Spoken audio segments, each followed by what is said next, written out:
అందరికీ నమస్కారం. ఈరోజు మనము ఆంధ్రప్రదేశ్ ప్రభుత్వము ప్రతిష్టాత్మకంగా చేపట్టబడిన గ్రామవార్డు సచివాలయం నందు మీ సేవా సర్వీసెస్లో పోలీస్ డిపార్ట్మెంట్ సర్వీసెస్ నందు ఫ్రెషర్ రెన్యువల్ లైసెన్స్ అప్లికేషన్ గురించి ఈ వీడియో ద్వారా చూద్దాము. ఈ ఫ్రెషర్ రెన్యువల్ లైసెన్స్ అప్లికేషన్స్ అనేవి ఏ సర్వీసెస్కి వేటి కొరకు అప్లై చేసుకుంటాం అన్నట్లయితే 3 స్టార్ హోటల్కి పర్మిషన్ కావాలన్నా, 5 స్టార్ హోటల్స్కి ఏదో ఫ్రెషర్ రెన్యువల్ సర్వీస్ ఇవ్వాలంటే పర్మిషన్ కావాలంటే, దాబాస్కి పర్మిషన్ కావాలన్నా, బార్స్కి పర్మిషన్ కావాలన్నా, పార్కులకి పర్మిషన్ కావాలన్నా, ఆర్డినరీ హాస్టల్స్ రెస్టారెంట్స్కి పర్మిషన్ కావాలన్నా మనము ఫ్రెషర్ రెన్యువల్ లైసెన్స్ అప్లికేషన్ అనేది సెలెక్ట్ చేసుకుని అప్లై చేయాలి. దీనిలో చూసినట్లయితే మొత్తము 7 సర్వీసెస్ 7 డిఫరెంట్ కేటగిరీస్ సంబంధించిన వాటికి పర్మిషన్ అనేది ఇవ్వడం జరుగుతుంది. ఈ అప్లికేషన్ ద్వారా మనము ప్రాసెస్ చేయగలుగుతాము. ఎప్పుడైతే మనం గ్రామవార్డు సచివాలయం నందు అప్లికేషన్ ఫైల్ చేసామో, ఫైల్ చేసిన తర్వాత ఆ అప్లికేషన్ అనేది పోలీస్ డిపార్ట్మెంట్కి ఎంక్వైరీకి వెళుతుంది. ఎంక్వైరీ ప్రాసెస్కి వెళ్లే ముందు మీరు అప్లై చేసిన తర్వాత ఆ అప్లికేషన్ ఎక్కడికి వెళుతుంది, మనకి అదర్ సర్వీసెస్ చూసినట్లయితే సపోజ్ క్యాస్ట్ సర్టిఫికేట్ కానీ, ఇన్కమ్ సర్టిఫికేట్ కానీ, ఇంకా ఏదైనా సర్వీస్ చూసినట్లయితే అప్లికేషన్ ఎవరైతే కాంప్లైంట్ అథారిటీ ఉంటారో వారి యొక్క లాగిన్కి వెళుతుంది. అయితే ఈ పోలీస్ డిపార్ట్మెంట్ నందు ఉన్న సర్వీసెస్ అనేవి డైరెక్ట్గా కన్సర్న్ పోలీస్ స్టేషన్ జ్యూరిడిక్షన్కి వెళ్ళవు. ఇక్కడ అప్లికేషన్ అనేది ఆ జిల్లా హెడ్ క్వార్టర్లోని అడిషనల్ ఎస్పీ అడ్మిన్ గారు ఎవరైతే ఉంటారో వారి యొక్క లాగిన్కి ఈ అప్లికేషన్ అనేది వెళ్ళడం జరుగుతుంది. ఎందుకు అంటే ప్రతి సర్వీస్కి ప్రతి డిపార్ట్మెంట్కి సంబంధించి వాళ్ళ యొక్క బౌండరీస్ జ్యూరిడిక్షన్స్ అన్నీ కూడా మనకి ఈజీగా అర్థమవుతుంది. కానీ పోలీస్ డిపార్ట్మెంట్కి వచ్చేపాటికి వారి యొక్క పోలీస్ స్టేషన్స్ యొక్క పరిధి అనేది జ్యూరిడిక్షన్స్కి మనకి కొంత అవగాహన ఉండకపోవచ్చు. అందువలన మనకి ఈ పోలీస్ డిపార్ట్మెంట్ సర్వీసెస్ అన్ని కూడా కన్సర్న్డ్ ఏఎస్పీ గారు ఎవరైతే ఉంటారో, జిల్లా ఏఎస్పీ గారు ఎవరైతే ఉంటారో, either అర్బన్ అయితే అర్బన్ జ్యూరిడిక్షన్ వారికి, రూరల్ అయితే రూరల్ వారి జ్యూరిడిక్షన్ వారికి ఈ అప్లికేషన్స్ అనేది ఫార్వర్డ్ చేయడం జరుగుతుంది. ఎప్పుడైతే వారు లాగిన్కి అప్లికేషన్ వెళ్ళిందో కన్సర్న్ టీమ్ వారు అప్లికేషన్స్ ఓపెన్ చేసుకుని మనం అప్లికేషన్లో ఫైల్ చేసిన అడ్రస్ ప్రకారము కన్సర్న్ పోలీస్ స్టేషన్ వారికి వారు ఫార్వర్డ్ చేయడం జరుగుతుంది. ఏ అప్లికేషన్ అయినా సరే తప్పనిసరిగా కన్సర్న్ పోలీస్ స్టేషన్కి ఏఎస్పీ గారి ఆఫీస్ నుంచి మాత్రమే ఫార్వర్డ్ చేస్తారు. ఎప్పుడైతే మన అప్లికేషన్ వారు ఫార్వర్డ్ చేశారో వారికి వచ్చిన వారి లాగిన్లో ఉన్న మీ సేవా అప్లికేషన్స్ అన్నింటిని కూడా తీసుకుని వారు ఫిజికల్ ఎంక్వైరీకి వెళ్ళి వారు లాగిన్ నందు ఆన్లైన్లో వాటన్నిటిని కూడా క్లియర్ చేయడం జరుగుతుంది. ఇక్కడ మనకి ఈ సర్వీస్ పెట్టుకోవాలంటే కావాల్సిన డాక్యుమెంట్స్ చూసినట్లయితే అప్లికేషన్ ఫామ్ మన గ్రామవార్డు సచివాలయం నుండి ఇస్తారు. ID proof, address proof, petition, latest municipal permission, NOC from fire service department, NOC from labour department, any other documents మనము కావాల్సిన లైసెన్స్ కావాల్సిన సబ్జెక్టు ప్రకారము ఇంకా ఏదైనా ఇతర డాక్యుమెంట్స్ ఉన్నట్లయితే ఆ డాక్యుమెంట్స్ అన్నిటికీ కూడా కలుపుకొని మనము ఆ అప్లికేషన్కి కావాల్సిన జతపరుచుకుని వెళతాము. మీరు కానీ మా ఛానల్ని మొదటిసారి చూస్తున్నా లేక ఇప్పటి వరకు మీరు సబ్స్క్రైబ్ చేయకపోయినట్లయితే దయచేసి మీరు మా ఛానల్ని సబ్స్క్రైబ్ చేయండి, లైక్ చేయండి, షేర్ చేయండి, కామెంట్ చేయండి. మీరు సబ్స్క్రైబ్ చేసినప్పుడు బెల్ సింబల్ మీద క్లిక్ చేసినట్లయితే మేము చేసే లేటెస్ట్ నోటిఫికేషన్స్ అన్నీ కూడా లేటెస్ట్ వీడియోస్ అన్నీ కూడా నోటిఫికేషన్ రూపంలో మీ మొబైల్కి రావడం జరుగుతుంది. దయచేసి లైక్ చేయండి, షేర్ చేయండి, కామెంట్ చేయండి. గ్రామవార్డు సచివాలయం పోర్టల్లో లాగిన్ అయిన తర్వాత మీ సేవా సర్వీసెస్ మీద క్లిక్ చేసి మీ సేవలో పోలీస్ డిపార్ట్మెంట్ సర్వీసెస్ మీద క్లిక్ చేసినట్లయితే మనకి లిస్ట్ ఆఫ్ సర్వీసెస్ అన్ని కూడా డిస్ప్లే అవుతాయి. అందులో మొదటిది fresher renewal license application service మీద మెనూ మీద క్లిక్ చేస్తే మనకి ఈ స్క్రీన్ డిస్ప్లే అవుతుంది. ఇక్కడ మనం చూసినట్లయితే payment mode cash mode, application number చూసినట్లయితే ఇది డిఫాల్ట్గా మనకు వస్తుంది. సిటిజన్ ఎవరైతే ఉన్నారో సిటిజన్ యొక్క ఆధార్ నెంబర్ ఎంటర్ చేయాలి. ఎవరైతే అప్లికేషన్ తీసుకొస్తారో అప్లికేషన్ ఫామ్ ఫిల్ చేసి తీసుకొస్తారో వారి యొక్క ఆధార్ నెంబర్ని మనం ఎంటర్ చేయాలి. వారి యొక్క ఆధార్ నెంబరు తప్పులు లేకుండా జాగ్రత్తగా ఎంటర్ చేయాలి. చేసిన తర్వాత వారి యొక్క పేరు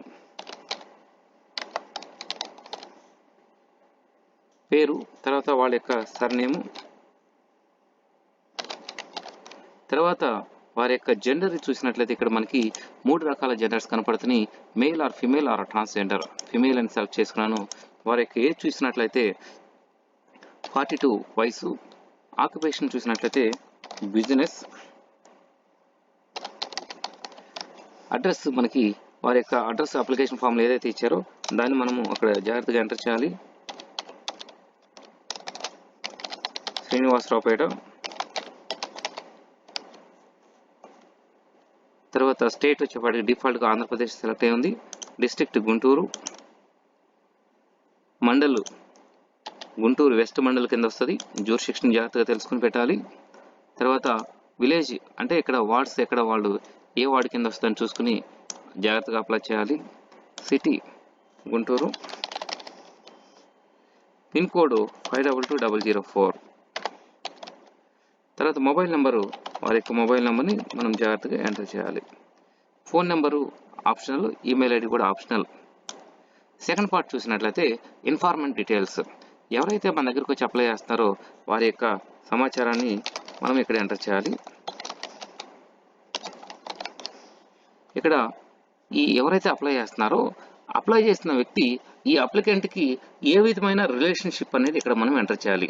బ్రదరా, ఆంటీనా, లేకపోతే ఏమవుతుంది ఆమె, వాళ్ళకి ఏమవుతారు అనే దానికి సంబంధించి ఎంటర్ చేయాలి. ఇక్కడ నేను సిస్టర్ అనే రిలేషన్షిప్ని సెలెక్ట్ చేసుకున్నాను. తర్వాత సర్వీస్ స్పెసిఫిక్ డీటెయిల్స్ చూసినట్లయితే మనకి ఈ సర్వీస్ దేనికి అప్లై చేస్తున్నారు జాగ్రత్తగా బార్స్కి ఆర్ దాబాస్కా, ఫ్రెష్ 3 స్టార్ హోటల్కా, ఫ్రెష్ 5 స్టార్ హోటల్కా, ఆర్డినరీ హాస్టల్ రెస్టారెంట్గా, రెన్యువల్ 3 స్టార్ హోటల్కి అనేది మనకి ఇక్కడున్న ఆప్షన్స్ ప్రకారము మనం జాగ్రత్తగా సెలెక్ట్ చేసుకోవాలి. సపోజ్ నేను దాబాస్కి పర్మిషన్ తీసుకోవాలనుకున్నాను. దాబాస్కి పర్మిషన్ తీసుకోవాలన్నప్పుడు దాబాస్ అనే ఆప్షన్ సెలెక్ట్ చేసుకున్నాను. ఇక్కడ డిస్ట్రిక్ట్ ఏ జిల్లాకు వస్తుంది అనేది గుంటూరు అర్బన్ అని ఉంది. మీరు జాగ్రత్తగా చూసుకుని ఎక్కడ దేనికి సంబంధించి అప్లై చేస్తున్నారో జాగ్రత్తగా చూడండి. గుంటూరు అర్బన్ అని సెలెక్ట్ చేసుకున్నాను. తర్వాత police station jurisdiction known, yes or no. మనకి పోలీస్ స్టేషన్ జ్యూరిస్డిక్షన్ తెలుసా లేదా, ఒకవేళ తెలిసినట్లయితే ఎస్ మీద క్లిక్ చేసినట్లయితే పోలీస్ స్టేషన్ దానికి సంబంధించి అర్బన్ పరిధిలో ఏదైతే పోలీస్ స్టేషన్స్ ఉన్నాయో, గుంటూరు అర్బన్ పరిధిలో ఏదైతే పోలీస్ స్టేషన్స్ ఉన్నాయో అర్బన్ పోలీస్ స్టేషన్స్ అన్నీ కూడా మనకి ఇక్కడ డిస్ప్లే అవుతాయి. ఇక్కడ మనం చూసినట్లయితే నగరంపాలెం పోలీస్ స్టేషన్ కింద వస్తా, నల్లపాడు కింద వస్తా, ఓల్డ్ గుంటూరు కింద వస్తా, పట్టాపురం కింద వస్తా అనేది జాగ్రత్తగా చూసుకుని మనము పోలీస్ స్టేషన్ యొక్క స్టేషన్ని ఇక్కడ మనం సెలెక్ట్ చేసుకోవాలి. ఒకవేళ మీకు తెలియపోయినట్లయితే నో అని సెలెక్ట్ చేసుకుని వారి యొక్క వివరాలన్నింటినీ కూడా మనము అడ్రస్ వివరాలన్నింటినీ కూడా మనం ఫిల్ చేయవలసి ఉంటుంది. ఇక్కడ మీకు తెలియకపోయినా ఏం ప్రాబ్లం లేదు. తెలియకపోతే ల్యాండ్ మార్క్ ఆ డీటెయిల్స్ అన్నింటిని కూడా మనం నియరెస్ట్ అడ్రస్ తీసుకుని ప్రాపర్గా డేటా ఎంట్రీ చేసి నియర్ నగరంపాలెం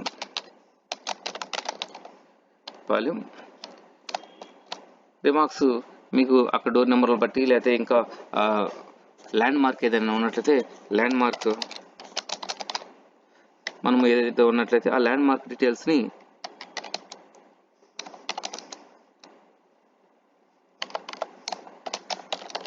ఆపోజిట్ ఐటీసీ. తర్వాత ఐడి ప్రూఫ్స్కి అప్లోడ్ చేయాలి. మనం ఐడి ప్రూఫ్ కోసం ఏ డాక్యుమెంట్స్ని మనం అప్లోడ్ చేస్తాం అనేది దాని ఆప్షన్ సెలెక్ట్ చేసుకోవాలి. ఇప్పుడు అందరూ కూడా ఐడి ప్రూఫ్ సంబంధించి మీ వారి దగ్గర ఉన్న డాక్యుమెంట్స్ ప్రకారము ప్రూఫ్ ఆఫ్ రిలవెంట్ డాక్యుమెంట్ ఏదైతే ఉందో ఐడి ప్రూఫ్ సంబంధించి bank statement in case of credit or debit card, any other ID proof సంబంధించి అఫిడవిట్, దీనికి సంబంధించి వీటిని వాటిలో మనము బ్యాంక్ ఏటీఎం కార్డ్ విత్ ఫోటోది, క్రెడిట్ కార్డ్ విత్ ఫోటో, తర్వాత driving licence, freedom fighter photo card, PAN card, passport, PDS photo card, pensioner photo card and voter ID card. మీ దగ్గర ఏ డాక్యుమెంట్ ఉంటే ఆ డాక్యుమెంట్ ఇక్కడ మనము అప్లోడ్ చేస్తాము. చాలామందికి ఇప్పుడు బిజినెస్ పెడుతున్నా అంటే తప్పనిసరిగా వాళ్ళకి పాన్ కార్డ్ అనేది ఉంటుంది కాబట్టి పాన్ కార్డ్ సెలెక్ట్ చేసుకున్నాను. అడ్రస్ ఫోటో ప్రూఫ్ అప్లోడ్కి సంబంధించి చూసినట్లయితే వారికి అడ్రస్కి ఇవ్వడానికి అడ్రస్ ప్రూఫ్ సంబంధించి um licence, bank statement bank passbook, credit card statement, తర్వాత driving licence, electricity bill, employee letter, freedom fighter card, passport, pensioner card, ration card, voter ID card, water bill, telephone bill, వీరి దగ్గర ఏదైతే ఉందో ఆ option select చేసుకుంటాము. తర్వాత other services మనము దీంతో పాటుగా దేనికైనా కానీ పైన చూపించిన సర్వీసెస్లో వేరే ఇంకేదైనా మనము పర్మిషన్ కావాలనుకున్నప్పుడు ఇక్కడ ఉన్న వాటిలో at a time multiple services కూడా మనం పర్మిషన్ అనేది అప్లై చేసుకోవచ్చు. వాటి యొక్క పేరు అనేది ఇక్కడ రాస్తాము. మనము హాస్టల్కి పర్మిషన్ కావాలనుకున్నట్లయితే ఆర్డినరీ హాస్టల్, తర్వాత డెలివరీ టైపు మాన్యువల్, ఇది డిఫాల్ట్గా మనం సెలెక్ట్ చేసుకోవాలి. తర్వాత దీనికి సంబంధించిన డాక్యుమెంట్స్ ఏదైతే మనం రిక్వైర్డ్ డాక్యుమెంట్స్ ఉన్నాయో ఆ డాక్యుమెంట్స్ అన్నిటిని కూడా మనము సెలెక్ట్ చేసుకుని ఒక్కొక్క డాక్యుమెంట్ని అప్లోడ్ చేస్తాము. సెలెక్ట్ చేసుకుని మీ డెస్క్టాప్ మీద ఏదైతే ఉన్నాయో అప్లికేషన్ ఫామ్స్ అన్నిటిని కూడా మనం చూసుకుని వాటన్నిటిని కూడా మనం అప్లోడ్ చేయాలి. ప్రతి ఫైల్ కూడా లిమిట్ ఉంటుంది. ఫైల్ సైజు మనం ఆ లిమిట్ చూసుకుని జాగ్రత్తగా అప్లోడ్ చేయాలి. ఐడి ప్రూఫ్ సంబంధించి ఐడి ప్రూఫ్ ఇక్కడ అప్లోడ్ చేసేటప్పుడు మీరు తప్పనిసరిగా మనం ఏ డాక్యుమెంట్ అప్లోడ్ చేస్తున్నామో ఆ డాక్యుమెంట్స్ అన్నిటిని కూడా చూసుకుని జాగ్రత్తగా అప్లోడ్ చేయవలసిందిగా కోరుతున్నాను. నేను మీకు టెస్ట్ పర్పస్ కాబట్టి అన్నిటికీ ఒకటే డాక్యుమెంట్ అప్లోడ్ చేస్తున్నాను. మీరందరూ కూడా తప్పనిసరిగా ప్రతి డాక్యుమెంట్కి ఏ డాక్యుమెంట్ అయితే మనం అప్లోడ్ చేస్తామో ఆ డాక్యుమెంట్ పేరు పెట్టుకుని మీరు జాగ్రత్తగా సేవ్ చేసుకున్నట్లయితే ఆ డాక్యుమెంట్కి సంబంధించి మీరు తప్పులు లేకుండా అప్లోడ్ చేయాలి. అదర్వైజ్ అప్లికేషన్ అనేది రిజెక్ట్ చేయబడుతుంది. ఇక్కడ షో పేమెంట్కి వెళ్ళినట్లయితే please check and ensure that all the entered fields are correct అనేది మనకి డిస్ప్లే అవుతుంది. వన్స్ ఒకసారి మనము సబ్మిట్ చేసే ముందు పేమెంట్ చూసే ముందు అప్లికేషన్ అంతా కరెక్ట్గా ఉందా లేదనేది జాగ్రత్తగా చూడాలి. ఇక్కడ చూసినట్లయితే ఓకే బటన్ మీద క్లిక్ చేసినట్లయితే మనకి షో పేమెంట్ దగ్గర పేమెంట్ చూపిస్తుంది. ఈ సర్వీస్ సంబంధించి మనం అప్లోడ్ చేసిన డాక్యుమెంట్స్ అన్ని కూడా డిస్ప్లే అవుతాయి. తర్వాత ఈ పేమెంట్ డీటెయిల్స్లో దీనికి సర్వీస్ ఛార్జ్ వచ్చేపాటికి 2000 రూపాయలుగా ఉన్నది. తర్వాత టోటల్ అమౌంట్ వచ్చేపాటికి యూజర్ ఛార్జెస్ వచ్చేపాటికి 45 rupees, courier charges 0, total amount 2045. అంటే మనకు డిపెండ్స్ అపాన్ ది సర్వీస్ని బట్టి ఇక్కడ మనం చూస్ చేసుకున్న సర్వీస్ని బట్టి మనకి పేమెంట్ అనేది మారిపోతూ ఉంటుంది. 5 స్టార్ హోటల్కి 3 స్టార్ హోటల్కి పర్మిషన్ అప్లై చేసినప్పుడు 10,000 రూపీస్ ప్లస్ మనకి ఫీజు కట్టవలసి ఉంటుంది. ఇందులో 45 రూపాయలు యూజర్ ఛార్జెస్, 2000 రూపాయలు అనేది స్టాట్యూటరీ పేమెంట్. ఇది కన్సర్న్ డిపార్ట్మెంట్ అధికారికి ఈ అమౌంట్ అనేది వెళ్ళడం జరుగుతుంది. ఎప్పుడైతే మనము ఫిల్ చేసిన తర్వాత ఆల్ డీటెయిల్స్ కరెక్ట్ అనుకుంటామో ఇప్పుడు మనము కన్ఫర్మ్ పేమెంట్ సబ్మిట్ చేయగానే అప్లికేషన్ సబ్మిట్ అవుతుంది.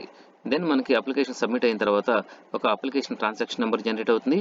దెన్ మీరందరూ కూడా ఆ రిసిప్ట్ని తీసి ఆ సిటిజన్కి ఇచ్చి పంపించాలి. దీంతో పాటుగా ఇప్పుడు మనం ఏదైతే అప్లికేషన్ ఫైల్ చేసామో అప్లికేషన్ ఫైల్ చేసిన డాక్యుమెంట్స్ అన్నింటిని కూడా సిటిజన్కి ఇచ్చి పంపించినట్లయితే పోలీసు వారు ఎంక్వైరీకి వచ్చినప్పుడు ఆ కన్సర్న్ డాక్యుమెంట్స్ అన్నింటిని కూడా వారు ఆ పోలీస్ వారికి ఇచ్చేసి వారు అప్రూవల్ తీసుకుంటారు. దయచేసి ఈ అప్లికేషన్ ఫైల్ చేసినప్పుడు ఎటువంటి పొరపాట్లు లేకుండా చేయవలసిందిగా కోరడమైనది. Thank you and all.